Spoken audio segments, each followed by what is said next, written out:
So, good morning, Your Excellencies, ladies and gentlemen, and honoured guests. It is my great pleasure to address you for the next 15 minutes or so. You will see that I've entitled my presentation, The Rise and Possible Fall of Challenger Banks. I speak as a man who has founded and chaired two banks, hopefully successful, but I think that there are many challenges facing those who want to come into the banking arena, particularly the digital banking arena. I really want to focus upon that during my presentation. I'd like to start with a question.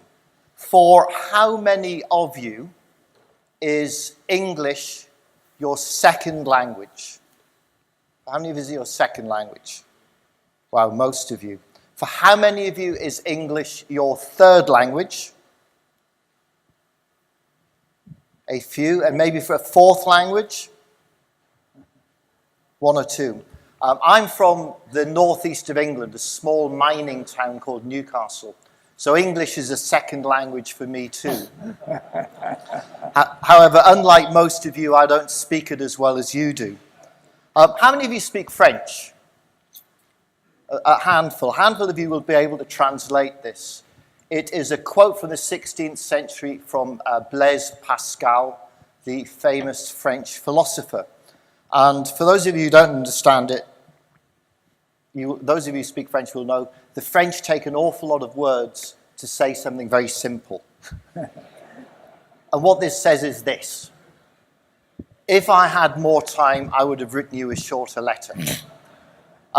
If I had more time, I've spent the last 10 years creating, founding, chairing two banks. And I'm trying to condense that into 8 slides. So forgive me if I don't cover the particular area that might be of interest to you. So I'm going to talk about some general things which hopefully will have some resonance, particularly with the remarks we had at the very beginning and from His Excellency the Governor. I built 2 challenger banks. And how hard can it be to build a bank? Well, there's only 5 bits to it, really. I'm going to come on to those in a second, but during the course of the next 10, 15 minutes, I want to talk about 4 things. Building a challenger bank, the opportunities facing them, which I think you'll all be familiar with. We don't need to spend a lot of time on that. I want to spend most of my time talking about what I see as the challenges. Because everybody talks about challenger banks, but they themselves, I think, are prone to a number of challenges. Then I want to finish, not surprisingly, with a final thought. So building a challenger bank, yeah, as I say, how hard can it be? There's only 5 bits to doing it. One of the things I've seen in my experience in my own 2 banks and working with others around the world who've been involved in building banks is everybody thinks it's around getting the license. For me, it's about if you have the right proposition, you will get the license. There are too many solutions chasing problems to solve at the moment. I think we need to be really, really clear on what is the problem that your new challenger bank is going to address. The second issue is around the team. So I'm a great believer that you can have a mediocre strategy, but if you've got great people, you will deliver a fantastic result. One of the challenges is persuading people to come and join a new startup venture. Now, of course, you have the opportunity to incentivize them incredibly well with founder stock and other things. But this is a conversation I have had more than once. So I would go to see somebody, I'd say, I would like to invite you to come into my new bank. There's the CEO, CFO, CRO, whatever the position is. And I'd like you to give up your very well remunerated existing position in your existing bank to come and join me in a new bank, which has very little, if any, money, has no banking license, no infrastructure, and no customers. How do you feel about that? Well, it depends who you are, I guess. In my experience, chief risk officers are pretty risk averse. They are usually the hardest person to get to join the team. The second bit is about building out the technology and the infrastructure. Now, clearly, new banks have an advantage there. They can start with a clean sheet of paper. They don't have to be dragged down by the legacy technology that many existing banks have. But of course, the problem you have is you know that if you just wait another week, another month, the technology will have advanced a bit further. You can't do that. You've got to put a stake in the ground and say, we are building the bank with the technology that is available today. And the reality is, with both of my banks, Metro Bank and Atom Bank, by the time we actually got to launch, there was new, better technology in the marketplace. And that's just a fact of life. That is the way it's going to be. The third issue is around regulation and licensing. Metro Bank was the first new challenger bank in the UK for over 150 years. I discovered post the licensing process that we thought we'd been making it up as we were going along. It turned out the regulator had been making it up as they were going along too. Not, I'm sure, something that would apply in this market. The changes in regulation, some of which were alluded to earlier, the changes in the marketplace, cryptocurrencies, distributed ledger technologies, are changing at such a pace, I think it's difficult for the legislation to keep up with it. I wanted to speak to one of my sons, so I rang him and left a message saying, I need to speak to you about something, give me a call. And for those of you who have children, this may come as no surprise. 3 days later, he still hadn't called me. So I sent him another message. I said, look, son, I need to speak to you. Why haven't you called me? And eventually, a day later, he called me and said, I said, why didn't you call me, son? He said, I didn't think it was urgent. If it was urgent, you would have WhatsApped me. And it's just a different attitude. I think if it's urgent, I'll ring you. My son thinks if I ring you, it's not important. So it's just changing attitudes. There is clearly a move away from traditional banking, from branch-based banking, which causes a lot of problems for the incumbents. If you're an incumbent bank, what do you do with your legacy real estate? Branches in places nobody goes. So there are real opportunities for digital banking, not least of which is the capital efficiency that they bring.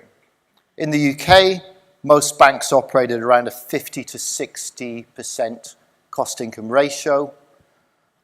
In Australia, it's slightly lower, but it's disguised by the fact their income is so high that their costs just look low by comparison. But for digital banks in general and mobile in particular, a cost-income ratio of 25%. 25% means two things. It means you can offer better value products to your customers, and you can offer superior returns to your shareholders, both of which are critical to the success of the business. As I say, the opportunities, I think you're all familiar with. The challenges, I just want to spend a couple of minutes focusing upon. I see three primary challenges facing those of you who want to start new banks. Just out of interest, would anybody like to start a bank? Yeah, we've got half a dozen, maybe more in the room. Well, here's three things you might want to think about. First is around capital. In most businesses, you can start very small, and as you do well, as you start to grow, release capital through your profits, which you can invest to grow your business. Banks are the only business I know in the world where you go back to your shareholders in a growing new bank and go, we're doing really well. We're putting on lots of customers. We're putting on lots of assets. Can we have some more money, please? And shareholders generally go, no, it's meant to be the other way around. If you're doing very well, you should be giving us money. Banks are, by their nature, very capital consumptive. And the providers of capital, you go, well, there's lots of capital out there to start a new bank. You go, let's say the pool of capital is that big. Doesn't really matter what that is. You go, okay, there's that much capital for new banks. But then take out of that those people who will not or cannot or are not mandated to invest in illiquid stocks, because a new bank will be, by its nature, liquid. The amount of capital decreases dramatically. Take out of that those people who can't invest in a stock that's more than 6 months from a liquidity event. Take out of that those people who will not invest in pre-profit businesses. My first bank lost money for 6 years. My second bank will lose money for about 3.5 years. Take out of that people who won't invest in pre-revenue businesses. And the pool of capital available is very small. And the providers of risk capital, in my experience, and I've raised about $1 billion of capital over the last 10 years. And let me tell you, not $1 of that was easy. The providers of risk capital, in my experience, are, if anything, very risk averse. What they say is, we want to put money in when you've completely de-risked it. And you go, well, that doesn't really help me very much setting up a new business. Banks, by their nature, need to have long time horizons.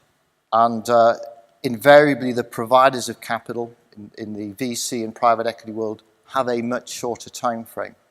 And my experience generally of sitting in the room with them, and there may be some here today, is they're from a different planet. I've often thought, sitting trying to raise capital, that the only purpose for them to be in the room is to prove to me how much cleverer than me they are. They're not really that interested in giving me any money. So that's capital. Second point is around trust. Pretty much everywhere I've been in the world, you ask banks, do your customers trust you? So I'll ask it here. Do you think your customers, your consumers, your retail customers trust your banks? Who would say yes? Not many. Not many.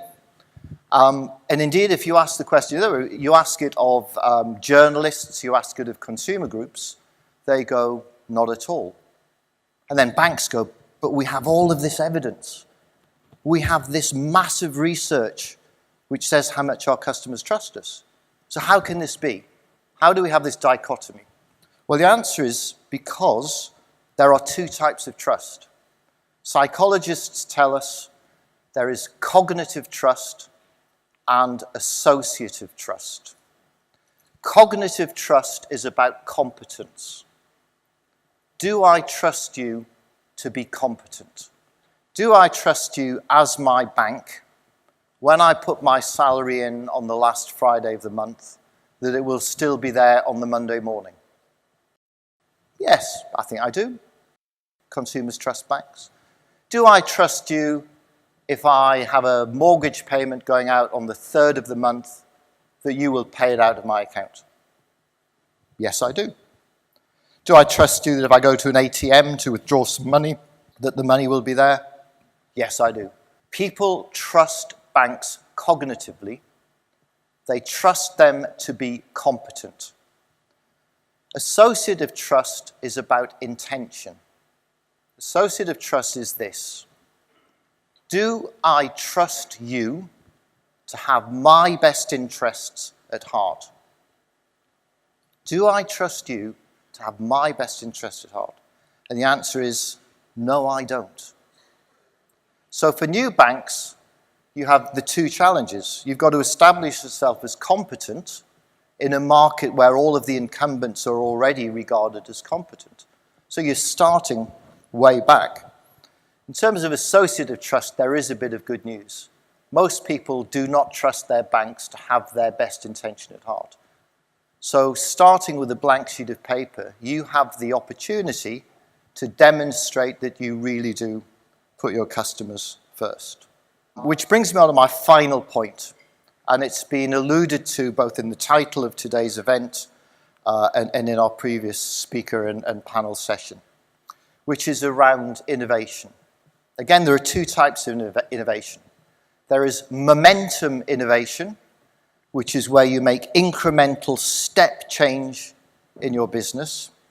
And then there is disruptive innovation, where you change a category in the way some would argue Airbnb have changed accommodation, that Uber are changing transportation, and Facebook has changed people's social interaction. But innovation is not without its challenge. And I just want to take a moment to talk about what I see as the biggest challenge for this. You will be familiar with the two items here. The one on the left is the Model T Ford, and the one on the right is a horse. When the Model T Ford was introduced back in 1908, would you say that was disruptive innovation? Who would say that the Model T Ford was disruptive? Yeah, quite a lot of you. Unfortunately, it wasn't. And this is why. Model T Ford has a range of about 112 miles on a full tank of gas. What's the range of a horse? Well, in a sense, it's infinite because you just keep feeding as it's going. A horse can, an endurance horse can do about 120 miles in a day. And as I say, it feeds itself as it's going. The problem with Model T Ford was they invented the car before they invented the gas station.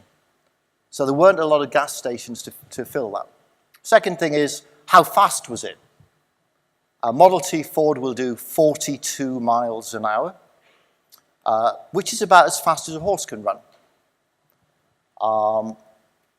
In terms of output, in terms of power, the output of a Model T Ford was about 40 horsepower.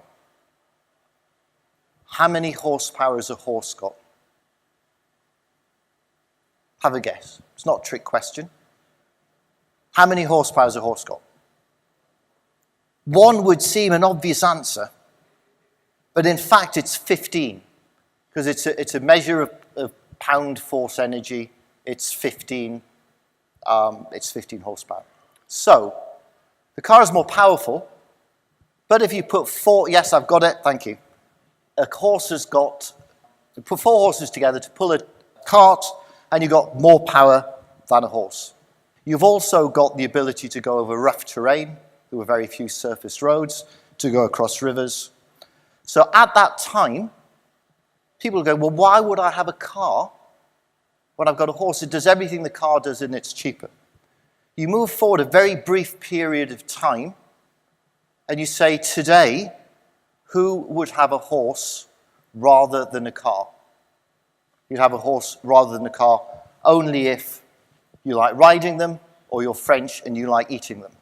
Otherwise, the car outperforms the horse by every dimension. And this is the problem with innovation, that something that is innovative at first doesn't appear innovative. By the time you realize that it is actually category changing, which is what digital banking is, it's going to be too late to catch up. Which brings me to my final point that I'd like to make, which is a quote from Milton Friedman, who many of you will know as the great economist of the 20th century. And he said this, that the purpose of business is to make a profit. Who agrees with that? Who thinks the purpose of business is to make money? Yeah, about a third of you. I fundamentally disagree with you. I think the purpose of business is this. It is to give your customer a better product or a better service or a better experience, and you then manage your business well and efficiently, and you will make a profit. Profit is important. The providers of risk capital have to receive rewards. People who work in the business need rewarding. You need capital to grow and invest in your business. If you're married like me, you need it for your wife. But profit should be a byproduct of giving the customer a better product, a better service, or a better experience. Ladies and gentlemen, thank you.